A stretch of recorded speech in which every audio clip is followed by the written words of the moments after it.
nararamdaman mo yung pagtawag ng Diyos sa'yo, pero you are struggling kung ano ba ang iyong gagawin, yan ang aking ibabahagi sa atin sa oras na ito about kung paano tinawag ng Diyos itong si Moses. In the book of Exodus chapter 3 and chapter 4, makikita po natin dito yung I think this is the first encounter ni Moses with God through sa golden bush na yan na nag-aapoy. So, nung tinawag ng Diyos itong si Moses, syempre, ang unang tingnan niya, i-assess niya ang kanyang sarili. So, nakita niya na mas marami siyang dahilan para tanggihan ang pagtawag ng Diyos sa kanya kaysa yung sumunod sa kanya.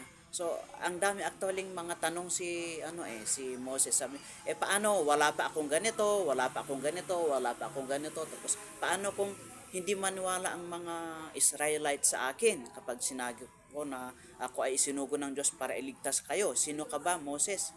So, in the first place, yung mga nakita ni Moses ay yung mga pwedeng dahilan para hindi siya tumuloy at pwedeng niyang tanggihan yung pagtawag ng Diyos sa kanya. So, ang dami siyang mga dahilan na talagang dapat nga naman. So, simple lang ang naging tugon ng Diyos sa kanya. Ano bang meron ka? Ano bang hawak mo sa iyong kamay sa ngayon? Ano bang hawak mo sa iyong kamay? So, kita ni Moses, sabi niya, tungkod lang po ang meron po ako. So, sabi niya, with that tungkod na meron ka, kaya mong mailigtas ang mga Israelites.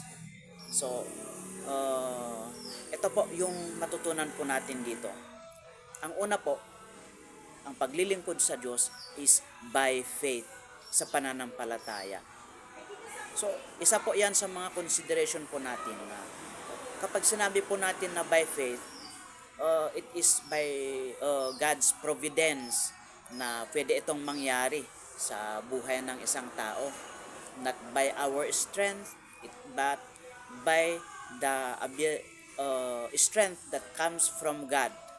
God-given strength, God-given power, or God-given kakayahan.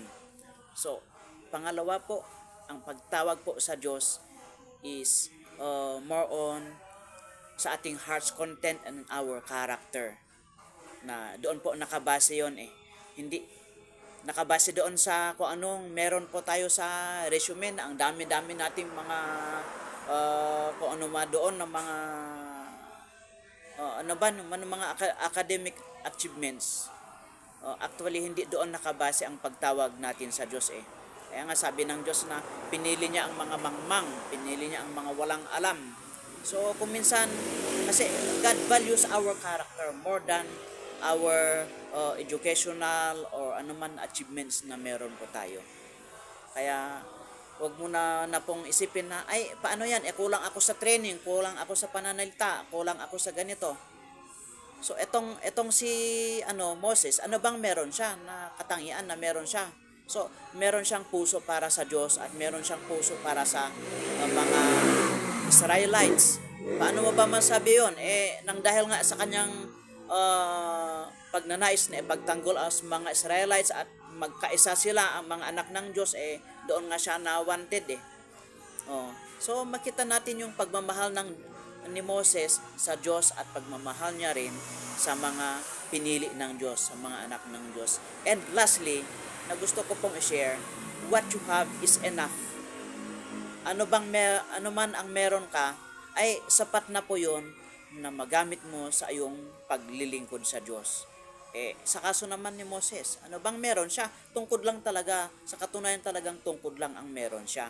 Kasi pugante nga siyang umalis sa Ehipto Kaya nga siya nagtago at nakahanap ng ibang lugar, nakapangasawa. Syempre basically wala siya, hindi nadala ang kanyang kayamanan, although siya ay prinsipe doon sa Ehipto. Pero nang dahil sa wanted nga siya, wala siyang nadala. Wala siyang kayamanan na pwedeng maipagmalaki. So, ang tanging meron lang talaga siya ay ang kanyang tungkod na kanyang dala-dala. At sabi naman ng Diyos sa kanya, with that tungkod na meron ka, great things will happen nang dahil sa tungkod na yan. So, makita natin na uh, kuminsan ang dami natin mga dahilan para hindi tumuloy sa paglingkod sa Diyos.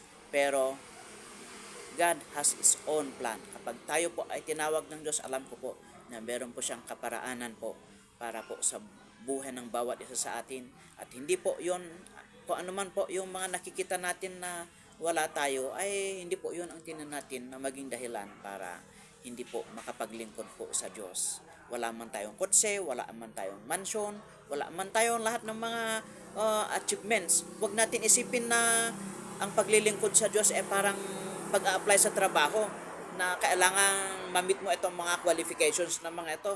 Ang paglilingkod po sa Diyos, tama po kung meron po tayong tamang asal, right heart, right attitude, and most especially, yung pagmamahal natin sa Diyos at pananampalataya sa Kanya. Maging sapat na po yun.